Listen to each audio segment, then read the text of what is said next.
Toto Wolff does not hand out compliments for free.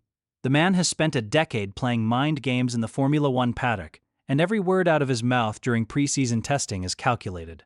So when he looked into the camera in Bahrain and called the Red Bull Ford engine the benchmark, calling it a full second per lap faster than everyone else on the straights, it stopped the entire paddock in its tracks because Red Bull had just finished 7th on the timesheets. 7th, and their technical director, Pierre Waché, fired back immediately, saying Red Bull was the 4th fastest team at best. One of them is lying, and the telemetry data tells us exactly who. Red Bull came into the 2026 season with the biggest question mark of any team on the grid. For the first time in the team's history, they would be running a power unit they built themselves. The DM01 engine, named after late Red Bull founder Dietrich Mateschitz, was developed from scratch inside the Red Bull Powertrains facility in Milton Keynes with technical support and funding from Ford. Now, to be clear about how insane this is, Red Bull Powertrains is basically a startup. The facility has only been operational for about 3.5 years. They staffed it by poaching engineers from Mercedes, Ferrari, and Honda, threw hundreds of millions of dollars at the project, and told those engineers to build a Formula One engine from a blank sheet of paper. The history of this sport is littered with teams that tried exactly this and failed spectacularly. So when the RB22 fired up on that first morning in the Bahrain desert, nobody in the paddock expected what came next. Verstappen completed 136 laps on day 1 alone. That is more than double race distance, over 700 kilometers without a single engine-related problem. Across the entire 3-day test, Red Bull racked up 343 laps. Their sister team, Racing Bulls, added another 327. That is 670 combined laps on the Red Bull Ford power unit without a single failure. The only issue was a hydraulic leak on rookie Isaac Hadjar's car on day 2, and that was a chassis problem, not the engine. For a brand new engine manufacturer, that kind of reliability is almost unheard of.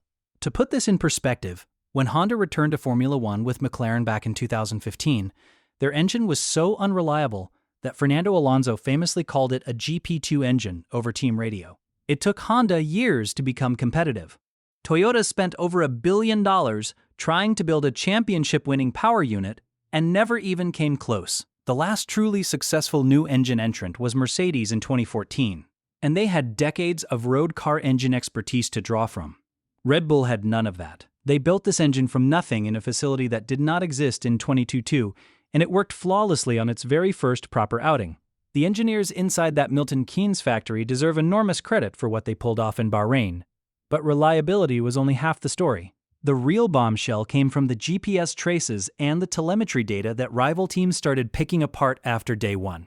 And what they found was alarming. On the long straights of the Bahrain International Circuit, the Red Bull was pulling away from every other car at a rate that could not be explained by aerodynamics alone. Toto Wolff was the first team principal to go on the record about it, telling the media that Red Bull's energy deployment on the straights was, and this is a direct quote, a second per lap faster than everybody else over consecutive laps. That is not a small gap. In Formula One terms, a second per lap is the difference between winning the championship and fighting in the midfield. And this was not just one outlier lap. This was sustained, consistent race simulation pace. But here is where the story gets really interesting. Because despite this massive advantage in energy deployment, Verstappen's best lap of the entire test was only good enough for 7th on the timesheets. His fastest time, a 1:34.798 set on day 1 using C3 soft tires, was over a second behind the Mercedes of Kimi Antonelli, who topped the charts with a 1:33.669 on day 3. So how does a car with a full second per lap advantage on the straights finish 7th overall? The answer is either that Red Bull has weaknesses elsewhere that cancel out the engine advantage, or they were deliberately hiding their true pace. The evidence strongly suggests the latter. Verstappen never once attempted a low-fuel qualifying simulation on day 3, which is when every other front-running team set their headline times. He spent the entire test focused on long runs, systems checks, and understanding the car, never turning up the engine to its full potential. And when you look at the long-run data, the picture flips completely. On soft compound race simulations, Verstappen was averaging a 1:38.340. George Russell in the Mercedes was running roughly 1:40.675 on the same tire. That is a gap of over 1.3 seconds per lap on sustained pace. On the hard compound, the gap was even bigger. Verstappen ran a 1:37.876 average compared to Russell's 1:39.904, nearly 2 full seconds per lap.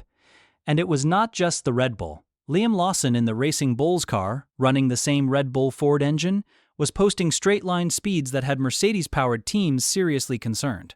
When a customer team shows the same speed characteristics, it confirms the advantage is coming from the power unit, not the chassis. Now, the question everyone in the paddock is asking is how? How is Red Bull extracting this much more energy from a set of regulations that are completely new to everyone? The answer is a technique that Verstappen was visibly using from the first lap of the first session. Trackside cameras and audio recordings caught something unusual about the way the Red Bull was entering corners. You could actually hear the difference. While every other car on the grid produced a smooth, descending whine into braking zones, the Red Bull sounded violent, almost angry, with sharp RPM spikes that crackled through the desert air. Verstappen was downshifting far more aggressively than any other driver, dropping all the way down to first gear at corners where the rest of the grid was using second as their minimum. At turns 1, 4, 8, and 10 in Bahrain, he was executing rapid double downshift sequences, going from 5th to 4th to 3rd, then a brief pause, then 3rd to 2nd to 1st. The car would visibly twitch and spike in revs each time, the rear end stepping out slightly before Verstappen caught it with opposite lock and carried on as if nothing had happened. To understand why this matters, you need to understand what changed in the 2026 power unit regulations. The FIA eliminated the MGU-H, which was the component that recovered energy from exhaust gases. In the old cars, the MGU-H did a huge amount of the energy harvesting work automatically. Now, all of that recovery has to come through the MGU-K on the rear axle, which collects kinetic energy under braking.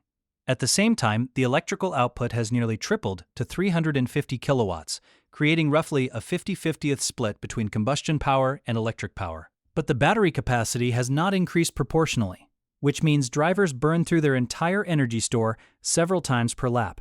The battery state of charge swing is capped at 4 megajoules, which gives you about 11 seconds of full electrical deployment before you need to recharge. In this energy-starved environment, every single extra joule you can harvest under braking translates directly into more power on the straights. And that is exactly what Verstappen's aggressive downshifting does. When he slams down to first gear, the engine RPMs spike dramatically, which spools the turbo and allows the MGU-K to harvest significantly more kinetic energy from the rear wheels. It is simple in concept but extremely difficult in execution, because the sudden torque changes can destabilize the car, and the gearbox has to be strong enough to handle the punishment without breaking. Red Bull's gearbox appears to have been specifically engineered for this approach. Multiple technical journalists noted that the RB22's transmission design prioritizes strength and efficiency in ways that allow for these extreme downshifts without compromising reliability. It is not just a driving technique. It is a design philosophy baked into the entire power unit architecture.